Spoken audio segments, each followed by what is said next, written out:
Subject-Verb Agreement 13 Rules to Remember Part 1.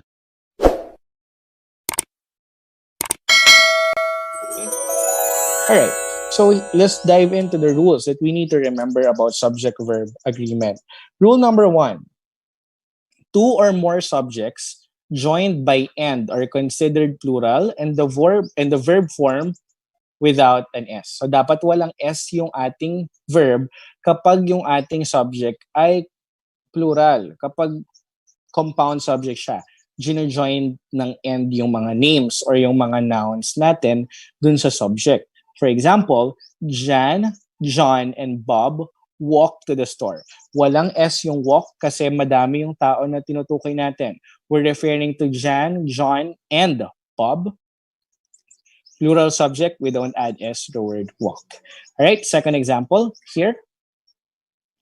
As you can see, Bob and his brothers, still plural, joined by "and." We use walk without S. Walk to the store. Okay? Kasi plural po yung ating subject. Alright? So for plural subjects, you can identify it kapag pinagsasama ng "and", usually plural yan, then we don't add S to the verb. But take note of this one, guys. Not all the time na may pinagsama ng "and", automatic plural na yon. There are some instances na yung mga pinagsasama ng "and" ay acting as singular pa rin. These are the cases na kapag yung nire-refer natin ay joined together or laging magkasama or, it's universally accepted partners. Example, bread and butter. Alright? Yung bread and butter, hindi mo siya pwedeng sabihin na bread and butter are my favorite breakfast. Kasi bread and butter, when they're served, they're together. So that's singular. Lagi silang magka-partner. So you just refer to it as a singular subject. So bread and butter is my favorite breakfast. No? So yun yung exemption dito sa rule number 1 natin. Kasi may mga ganun kayong may encounter eh. Aside from bread and butter, ano pa ba yung mga compound subjects natin na singular in sense? Meaning they're joined by "and", but they act as singular. They act as one. Usually kapag mga tao na joined ng "and", automatically plural na yan. No? Pero kapag mga objects, pagkain, joined by "and", then it's not, sometimes we need to look carefully para malaman natin if they're singular in sense or they're really acting as a plural. Spoon and fork. Spoon and fork is necessary for you to eat lunch or to eat your dinner. Kasi laging magkasama naman yung spoon and fork. So it can be referred to as singular. So hindi siya spoon and fork are. It's spoon and fork is. Okay? Alright. If a subject is modified by the words each and every, the subject is singular and will take a verb that ends in S. Okay? So basta lumabas sa sentence natin yung each and every, automatically that's a singular. That's singular. So we're going to use the verb with S. All right? Take a look at the first example. Each boy and girl, kahit boy and girl yan, nakakita tayo ng "and", no? Boy and girl, dahil gumamit ka ng each, that's going to take a verb with S.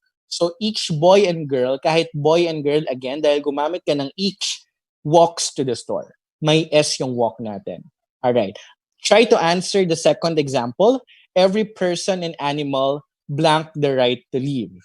So this one, it should be has. Kasi basta gumamit tayo ng each and every, it should be singular. Alright, let's proceed to the next one. So again, just to reiterate what I've mentioned kanina, no? Compound subjects joined by "and". If there are two or more subjects joined by "and", the subject must be plural. Alright? And the verb will not get an S. No? The boy and girl, madami kasi yan, joined by "and". So, yung dance natin, walang S. No? So, the boy and girl dance or they dance. Alright, rule number 3. If plural subjects are joined by or, nor, or but, the verb must agree with the subject that is closest to it. So, mag-a-agree si verb sa pinakamalapit na subject sa kanya. Alright, so in the first sentence, we have there either Bob or his brother walks to the store. Alright? Kahit may Bob tayo at may his brother, so we're referring to two people, dahil gumamit tayo ng or dun sa sentence, mag-a-agree si verb natin na walks sa pinakamalapit sa kanya, which is brother. Okay? So you can see here, brother is singular. So we're going to use the verb walk with S. Alright? Is that clear? Mag-a-agree lagi si verb sa pinakamalapit na subject every time that we use or, nor, or but. Okay? Alright, so let's try to answer the second one. Neither Bob nor his brothers blank to the store. Alright, it should be walk. Kasi nag-a-agree tayo sa his brothers, which is plural. No? How about the third example? Not Bob, but his brothers walk or walks to the store. So dapat po walang S. Kasi yung closest po na subject natin, sa ating verb ay plural. Kaya wala po dapat S yung verb natin. If there are two or more subjects joined by or, the verb agrees with the part of the subject closest to it. No? So that's what we just practiced a while ago. So just to sum it up, the professor or the students walk. No? Nag-agree si walk sa students. The students or the professor, dahil isa lang yung professor, yung pinakamalapit sa verb natin. Yung verb natin na walk ay nagtapos sa S. So walks the halls. All right. Indefinite pronouns are usually singular. Take note, usually singular, but not all the time. I'll provide you a list of the singular indefinite pronouns later. All right. But as you see here in the example, everyone walks to the store. Definitely the subject in the sentence is everyone, which is an indefinite pronoun, a singular indefinite pronoun. That's why we use walks. May S yung walk natin. Indefinite pronouns are confusing to some people kasi 'di ba, parang when we say everyone, parang it means lahat, 'di ba? Kapag tinagalog mo 'yan, lahat ay naglakad papunta sa store, 'di ba? So medyo confusing siya. But we just need to be very familiar of the different indefinite pronouns so that we know if we should use verb with S or without S. No, so if there's something that we need to memorize, it's one of the things that we need to memorize to be really prepared for the examination. All right, but let's try to answer the second example. Everything blank back eventually. We use the word come. All right, so what is the appropriate verb to use in this sentence? Everything blank eventually, no? It should be comes. Kasi yung indefinite pronoun natin na everything ay singular. No? So we use comes for that. All right, watch out for everybody, no? Everybody loves grammar. Yung everybody is singular indefinite pronoun. So we use love with S, so that loves grammar. Everybody understands subject verb agreement, no? Kasi everybody is a singular indefinite pronoun. Here's the list that I'm talking about. So you have here the singular indefinite pronouns. It's actually hard to memorize all of them. There are quite many, so I don't suggest that kabisaduhin natin yung singular indefinite pronouns. If there are things that I suggest for you to memorize, it's the plural, konti lang naman yan, and the singular or plural indefinite pronouns. No, para at least pag wala dun sa plural and singular or plural, you know that it's singular. You know that you should use verb with S when you encounter these singular indefinite pronouns in the examination. All right. Rule 5. The subject of a verb is never in a prepositional or verbal phrase. You have to watch out for some intervening phrases or clauses in the sentence that might confuse you kung ano yung tunay na subject dun sa sentence. Therefore, you must isolate the phrase and find the proper subject. Ito yung usually na mga pitfalls or nagiging reason kung bakit nagkakamali yung mga test takers kasi may mga panggulo sa sentence. Take a look at this example. The mother duck, with all of her little ducklings, walks to the store. This sentence is correct, okay?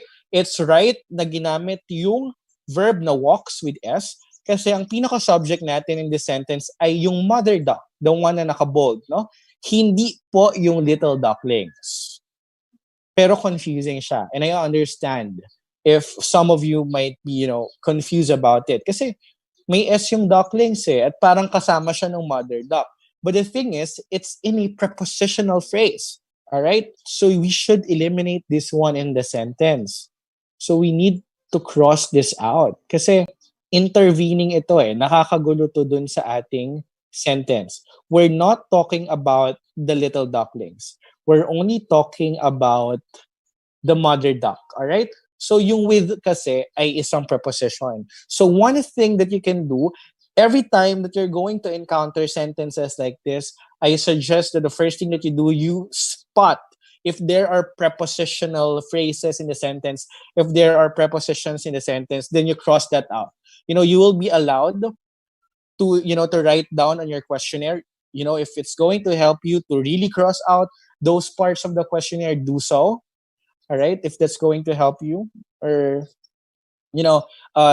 practice spotting prepositions in the sentence, and make sure to clear them out kasi nakakalito sila.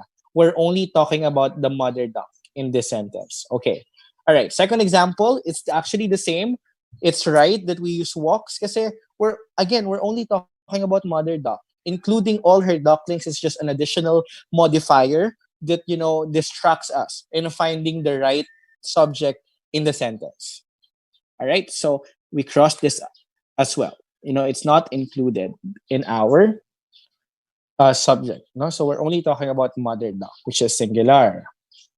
All right, so the subject can never be part of a prepositional phrase. That's what I'm talking about a while ago. No, the students in my class, it should be study because students here is plural. So the verb should not end in S. Okay? In my class is not the subject. It's a prepositional phrase introduced by the preposition in. Okay? So it's not part of your subject. Cross out these parts of the sentence kasi nakakalito lang yan. It's not part of your subject. Okay? Alright, so here are some prepositions for your guide. So ito yung mga words na dapat nyong hanapin sa sentences because definitely, if you're going to find them, they are, they're prepositional, they introduce prepositional phrases and they might confuse you in identifying the right subject in the sentence. Alright? Alright, possible pitfalls. Sometimes several words come between the subject and the verb. This is still in relation with the existence of prepositional phrases in sentences. For example, you have here, the student, though she had lots of problems in other schools, that's very confusing. That's a clause. It's actually a clause. And that might confuse you in finding the right subject in the sentence. The subject in the sentence is student, not she, not had lots of problems, not other schools. May clue ka naman dito, no? May comma in introducing this one. So this is not part of your subject. It's just, an intervening clause, that can confuse you. So what you can do is to cross that out because it's not part of your subject. All right. So the student is our subject. So what do you think is the right answer? It should be, this is the right answer. It should be finds. Kasi student is singular. Okay? If you're going to make the sentence simpler, it's simply the student finds her new class easy. All right. Hopefully you got some value out of this. If you did, please let us know in the comments section below. Thanks as always for watching our video. There will always be next lessons to come in the next one. God bless you.